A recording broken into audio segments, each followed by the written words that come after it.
Shirk, a sin Allah does not forgive if you die upon it. Muhammad Qasim has been seeing divine dreams from Allah and have seen Muhammad peace and blessings upon him hundreds of times. The main message that is emphasized to him over and over in those dreams is that Allah will never forgive shirk, and we Muslims should remove all forms of shirk from our lives or the help of Allah will not come. Shirk is the act of assigning partners or equals to Allah in what is uniquely His, whether it involves His lordship, worship, or names and attributes.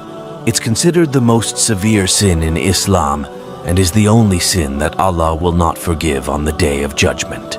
Shirk can manifest in various forms, and understanding these with examples helps in grasping its seriousness. Categories of shirk in Rububiyyah, believing in multiple gods, each responsible for different life aspects. Thinking individuals like gurus or astrologers have divine power over fate or nature. Worshipping rulers or leaders as deities. Shirk in Uluhiyyah, praying to saints or prophets as if they have divine power. Venerating idols or images as divine beings. Engaging in superstitious practices like using amulets for protection or luck. Shirk in Asma wa Sifat, attributing divine qualities like omniscience or omnipotence to humans. Depicting Allah with human characteristics. Using Allah's exclusive names for people like Al-Khaliq. There are 3 levels of shirk. Major shirk includes idol worship, performing rituals like bowing or sacrifices to idols, using astrology and fortune tellers, treating them as possessing divine knowledge. Minor shirk includes riya, showing off, doing religious acts for human approval, not for Allah, and swearing by others than Allah, like one's honor or parents. Hidden shirk includes secret desire for recognition, performing good deeds for acknowledgement by others, and crediting success to self only, ignoring Allah's role in personal achievements. Understanding and avoiding these shirk forms is essential in Islam to uphold Tawheed, the belief in God's oneness. Shirk is considered the gravest sin in Islam for several fundamental reasons.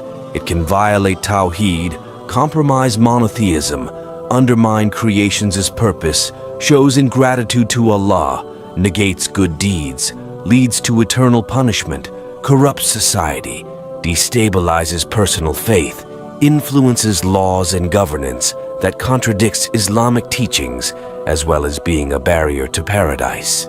Avoidance and repentance. We should encourage ourselves to learn and understand the concept of Tawheed, oneness of Allah, to avoid falling into shirk. Regular supplication for forgiveness and guidance is emphasized, as even unintentional or minor forms of shirk should be taken very seriously. Repentance in Islam is always open for those who sincerely turn back to Allah. Let's look at some examples of shirk. Worshipping idols, bowing to or venerating statues as gods, praying to saints and prophets, seeking help or intercession from deceased religious figures, using amulets and talismans, believing in their supernatural, protective, or lucky powers, seeking blessings at graves, praying to or venerating saints' graves, practicing superstition, believing in powers controlling events other than Allah, astrology and fortune-telling, relying on them for knowledge of the unseen, believing in omens, associating luck with certain creatures or objects, swearing by other than Allah, taking oaths by entities other than Allah, believing in divine equals, thinking others share Allah's divine attributes, attributing success to self, ignoring Allah's role in personal achievements, bowing to others, prostrating in a way that implies worship or reverence, belief in magic, thinking individuals can control nature through sorcery, images on clothes and objects, leading to undue reverence or adoration, non-Islamic rituals, participating in other faiths' worship practices, shared authority, believing others share Allah's authority. Most common type of shirk in today's world, pictures or images on clothes and objects, such as images on food products, cosmetic products, mugs, clothes, bags, medicine packet, laptop and phone, screensaver, billboards or banners, pictures in house walls or tables, pictures on social media accounts, and digital shirk in emojis. People may wonder how pictures and emojis are shirk. Not all emojis are shirk, only the ones that have creatures or represent living souls. Pictures are modern versions of drawing a living being or creating a statue. We as humans are evolving, and shirk is also evolving with us.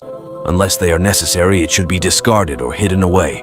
Just because we are not worshipping these pictures, we should not be creating it or displaying it, because you are challenging the oneness of Allah and imitating the disbelievers because they worship statues and pictures. How to get rid of this from our lives?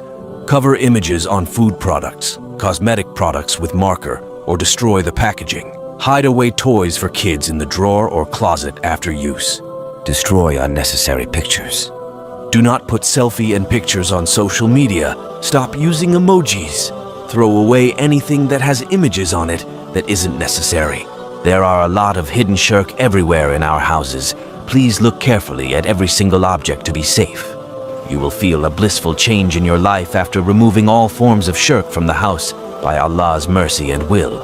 Disclaimer: the reason ID and passports are not shirk is because they are necessary, but do not keep them in plain sight. Hide them away when not in use. Muhammad Qasim saw in his dreams many times that until we eradicate shirk from our lives, the help of Allah will not come. Here is a list of few hadiths that shows us the seriousness of shirk. إن الله لا يغفر أن يشرك به ويغفر ما دون ذلك لمن يشاء ومن يشرك بالله فقد افترى